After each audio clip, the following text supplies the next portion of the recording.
Eto guys, mayroon tayong mensahe sa mga nagtatanggol kay BBM, maging kay Auntie Claire Castro. Eto, panoorin nyo kung ano ang survey, pinakabagong survey ni Pangulong Bongbong Marcos Jr. Panoorin natin to.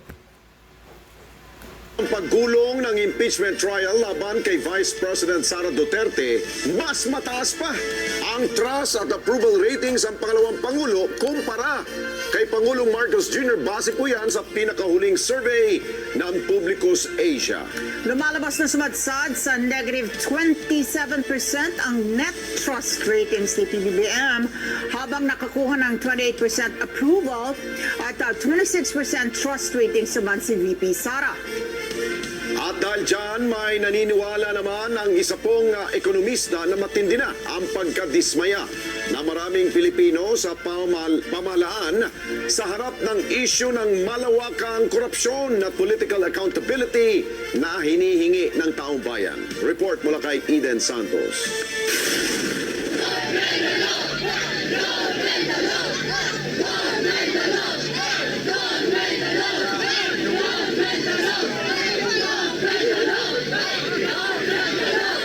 Hirap nang makabawi si Pangulong Ferdinand Marcos Jr. sa mga Pilipino. Sa pinakabagong survey ng Publicus Asia ay sumadsad sa negative 27% ang net approval at trust rating ng Pangulo. Kasi sobra-sobra nang nakakadismaya yung pamahalaan. Galit na galit ako ang taong bayan sa lahat ng korupsyon na nagaganap dito sa ating bayan. Mga Pilipino naghihirap dahil sa kagagawan ng mga walang katarungan na mga namumuno sa ating bansa. Patunay umano ang matinding pagkadismaya ng maraming Pilipino sa harap ng patuloy na mataas na inflation, paghina ng ekonomiya, matinding korupsyon at political accountability. Publicus Asia, ang net trust rating ni BBM ay negative 27 na lang. Grabe yan sobrang baba na niyan. At ang ibig sabihin niyan, talagang napakaraming Pilipinong wala ng tiwala sa ating Pangulo ngayon at sa kanyang pamamahala. Kasi ang trust ay mas mabigat kaysa sa approval rating dahil ang tiwala, pag nawala yan, mas mahirap balikan o ibalik kasi kailangan mo talaga i-prove na kaya mong panindigan lahat ng mga sinasabi mo. Ang problema, napakalala na ng sitwasyon ng ating ekonomiya, tapos puro politika pa rin ang pinag-uusapan nila. Ayon kay Cora Guidote, isang economist at dating head ng BSP Investor Relations Office, sinayang ni BBM ang tiwala ng taong bayan. Magugunita na nanggaling sa napakataas na trust rating si PBBM nang manalo siya noong 2022. So parang ang laking pag-aaksaya ang ginawa niya doon sa pagtitiwala sa kanya ng mga Pilipino noon.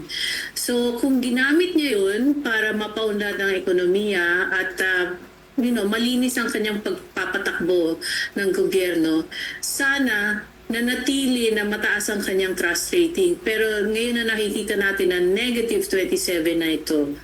Ang ibig sabihin lamang yan ay talagang inaksaya niya ang pagtitiwala sa kanya dahil sa mga nakita nating mga anomalya, mga korupsyon na nangyayari na parang ngayon lang nangyari sa Pilipinas yung ganyang kalaking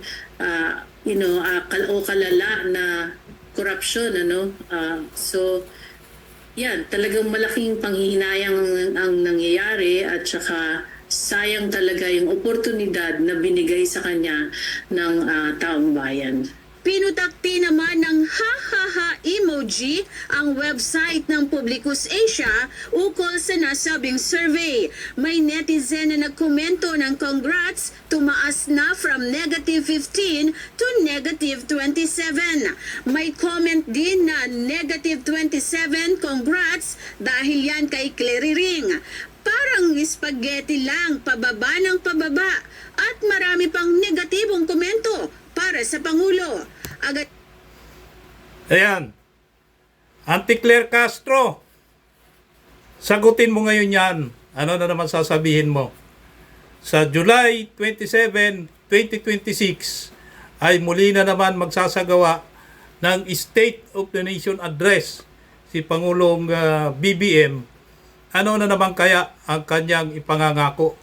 Matatandaan natin noong 2024, sinabi niya na mayroon siyang 5,500 flood control project na nagawa na.